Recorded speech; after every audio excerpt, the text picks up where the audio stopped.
দিয়ে আমি বারান্দা থেকে ফেলছি। ডিঙ্কু কলেজ যাওয়ার পথে ওই নিচে গিয়ে আমাদের দোকানের আমার বাড়ির উল্টো দিকে যে দোকান, ওখান থেকে আমাকে কয়েকটা 2-3টে জিনিস আর কি এনে দেবে। এনে বলতে আমি বারান্দা দিয়ে দড়ি ফেলবো ব্যাগ সমেত, আর ও তার মধ্যে দিয়ে দেবে, মানে ওকে আর ওপরে আসতে হবে না। আমার একটা এখানে বারান্দাতে ব্যাগ আর দড়ি সেট করা আছে, টুকটাক জিনিসপত্র, খুব ভারী নয়, চট করে নিয়ে নেওয়ার জন্য। তারপর ও ওখান থেকে চলে যাবে। আর সুপ্রভাত বন্ধুরা, গুড মর্নিং সবাইকে। গতকাল আপনাদের সঙ্গে দেখা হয়নি, আর আজকের দিনটা হচ্ছে 30শে এপ্রিল এবং এখন বাজে হচ্ছে সকাল 8টা। ওর ক্লাস, ডিঙ্কুর ক্লাস কলেজে আজকে 9:30 থেকে, তো পৌঁছে যাবে আশা করি। আর কদিন ধরেই আমি খুব একটা ব্রেকফাস্ট খাচ্ছি না। একটু আগে দেখলেন আমি আর ডিঙ্কু মিলে বাতাসার জল খেলাম, আর ডিঙ্কু বাতাসার জলটা ঠিক বেরোনোর আগে খায়, ওর ভালো লাগে। আর তার আগে আলু সেদ্ধ ডাল ভাত খেয়ে গেছে। আর আমি একটু আমার জন্য হালকা করে কফি আর বিস্কিট খেয়ে নিলাম, এটাই ব্যাস। আর এই দেখুন, এই চাদরটা পাতা ছিল বিছানায়, সেটা কাচলাম ভালো করে, কেচে একদমই চুপচুপ করে দিয়ে এই পর্দার এখানটা দিয়ে দিয়েছি। সুন্দর লাগছে, একটু নিরাময় হয়, একটু আর কি ঠান্ডা ঠান্ডা লাগে, কিন্তু যতক্ষণ ওটা ভিজে থাকবে ততক্ষণই ঘরটা ঠান্ডা। এটা যেই শুকিয়ে যাবে ওটা ইদার আমাকে আরেকবার ভিজিয়ে মেলতে হবে, আর নয়তো যেভাবে আছে ওরমভাবেই রাখতে হবে। এখন এই অবস্থায় এই রকম কয়েকটা ছোট ছোট জিনিস মাথায় আসছে, সবারই আসছে জানি, এরমভাবেই সব কিছু করে নিতে হবে, কিছু করার নেই গরমের সঙ্গে মোকাবিলা করতে গেলে। আর সেরমভাবে রান্নাবান্না আজকে কিছু করিনি। গতকালের যে ভাতটা ছিল সেটা বেশি করে করাই হয়েছে, যাতে জল ঢেলে খাওয়া যায়, তো সেইটাই আর কি। দুপুরবেলা আমি জল ঢেলে লেবু, কাঁচা লঙ্কা নয়, শুকনো লঙ্কা একটা ছোট্ট করে ভেজে নিয়েছি আলু ভাজার সঙ্গে, পেঁয়াজ দিয়ে ভালো করে মেখে এইটাই এখন আর কি। এইটুকুনিও খেতে ইচ্ছে করছে না, কিন্তু খিদে তো পাবেই, আর খালি পেটে থাকাটা সবচেয়ে বড় গণ্ডগোল হয়ে যাবে, খুব বাজে ব্যাপার হয়ে যাবে। আর ওই রাত্রিবেলা করে রান্না হচ্ছে, দিনের বেলা একদমই রান্না করছি না। আর রাত্রিবেলা করে ওই সব পরের দিন সকাল পর্যন্ত স্টকে রেখে দিচ্ছি। ডিঙ্কু ওটা খেয়ে কলেজে যাচ্ছে, আমি ওটা খেয়েই বাইরে বেরোচ্ছি, আর যদি বাড়িতে থাকি ওইটাই আমি লাঞ্চ করে নিচ্ছি। আর সন্ধেবেলা দেখুন, এত বড় একটা ট্রাক টাইপের আমাদের এই গলিটার মধ্যে ঢুকে গেছে। এখানে এত বড়, মানে ওই ভলভো বাস বা এরকম কিছু ঢুকলে বিশাল বড় জ্যাম হয়ে যায়, একদম ও প্রান্ত থেকে এ প্রান্ত। এই আর কি করা, যাই হোক ডিঙ্কু ফিরলো, এখন বাজে সন্ধ্যে 7:30 মতন। ওর আজকে অনেকগুলো ক্লাস ছিল, একদম নাজেহাল হয়ে ফিরেছে। আর তার জন্য ঘরে তরমুজ ছিল, সেই তরমুজ নিয়ে অল্প করে একটুখানি জুস বানিয়ে নিলাম, একটুখানি লেবুর রস দিলাম তার মধ্যে, দিয়ে ডিঙ্কুকে দেওয়া হবে। আর এটা খেয়ে যেন ধরে প্রাণ পেল।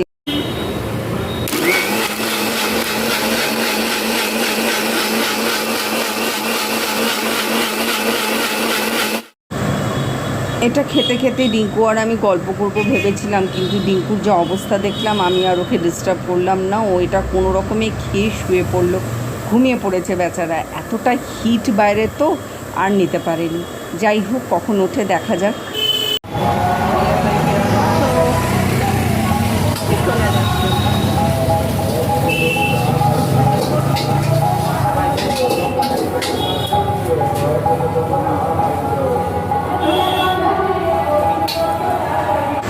দোকানে এত ভিড়, তাই আমি ওই পাশের খাবার দোকানটায় বসে ফুলের মধ্যে বসেছিলাম। আর এই দেখুন, এই মহাশয় কখন ওকে একটুখানি খাবার দেবে সেই অপেক্ষায় ওখানে ঝাপটি মেরে বসে আছে। যুদ্ধ আর যুদ্ধ। আর 11:30 বাজতে যায়, এখনো ডিনার করিনি, একদম ইচ্ছা করছে না। ডিঙ্কু বলছে মা ভাল লাগছে না খেতে। চুলগুলোর অবস্থা দেখুন, সব শুধু ড্রাই হয়ে যাচ্ছে। তাহলে মামা কিছু তো খেয়ে শুতে হবে, না তো রাত্রিবেলা ঘুম আসবে না, খিদে পাবে, সেটা আবার আর একটা সমস্যা। ওই জন্য ফ্যানটা কমালাম না, দেখলেন তো, কিছু শুনতে পাবেন কি না জানি না। ওই ছোটোখাটো জিনিসপত্রগুলো আনলাম, এনে সব একটু গুছিয়ে কৌটোর মধ্যে ঢেলে ঢুলে রাখলাম, যাতে কালকে একদম না সকালে রোদ্দুরে বেরোতে হয়। আমিও বেরোবো না, আর ডিঙ্কাকেও যাতে বেরোতে না হয়। টুকটাক দোকানে যেতে হয় না, আমি যাই না, হয়তো ওকে পাঠাই, ও বাড়িতে থাকে, এই জন্য একদমই না বেরোতে হয়। কালকে একদম সন্ধেবেলার পর দেখা যাবে, কারণ কালকে আরও গরম বাড়বে, বুঝলেন? প্যাথেটিক অবস্থা আমাদের, আর কি করা। আমরা যাবো একটু স্নানে, ভাবছি ডিনারটা করবো না, ইচ্ছাই করছে না, মানে খাবো যে ইচ্ছা করছে না। আছে মোটামুটি ভাত করেছিলাম সন্ধেবেলা, আর সকালের ডাল আছে, আলু ভাজা আছে, আলু সেদ্ধ আছে মাখা, ওই অল্প করে ডিঙ্কাকে ওইটা দিয়েই দিলাম, আর লেবুটা শেষ হয়ে গেছে। তো বলছি কি যে আরও যদি একটুখানি ওই তরমুজের জুস বা কিছু লেবুর জুস টুস থাকে মা, ওইগুলো দাও। আর তাহলে ওগুলো তো লিকুইড, ওগুলো খেলে কি করে হবে, ওগুলো তো রাতে খেয়ে শুলে আরাম লাগবে কিন্তু খিদে পাবে, এই হলো গিয়ে ব্যাপার। আর আজকে পায়েলের ভিডিও দেখলাম তো একটু খারাপই লাগছে মেয়েটার জন্য, খুব ভুগছে মেয়েটা। ওর খুব ইচ্ছা, 4 বছর আগেরও সবসময় ওর ব্লগে বলে যে সেই চনমনে রিয়া, আমি তো দেখিনি। তো সত্যি ভগবান যেন প্রে করি যেন ওর সেই দিনগুলো ওকে আবার ফিরিয়ে দেয়, ওকে একদম সুস্থ করে তোলে, আর একদম ও যেটা চাইছে মনের মতন চনমনে হয়ে যাওয়া, সেই জায়গাটা ওর যেন ফিরে আসে, আর আমরা সবাই সেটা যেন দেখতে পাই ওরভাবে। খুব খারাপ লাগছে। ঠিক তো হয়ে যাবে, কিন্তু যতক্ষণ না ঠিক হবে আমরা বাইরে থেকে শুধু এইটুকুনিই বলতে পারবো, যার হয় সেই বোঝে। ওর কতটাই বা আর প্রকাশ করতে পারছে, বা একটা মানুষ আর কতটাই বা নিজের কষ্ট প্রকাশ করতে পারবে। যতটা হচ্ছে তার হয়তো 2% কি 3% আমরা ভিডিওতে দেখছি। ও পায়েল, একদম দুঃখ করো না, আর কোনো কারুর কথায় নিজেকে কষ্ট দিও না। তুমি যদি জানো তুমি নিজে ঠিক আছো, তো সেইটাই মাথায় রেখে চলো। একদম মনের মধ্যে ওই কারুর কথা, আমার ব্লুটুথটা বন্ধ হয়ে গেল, এতক্ষণ গান চলছিল আর আমি কাজ করছিলাম।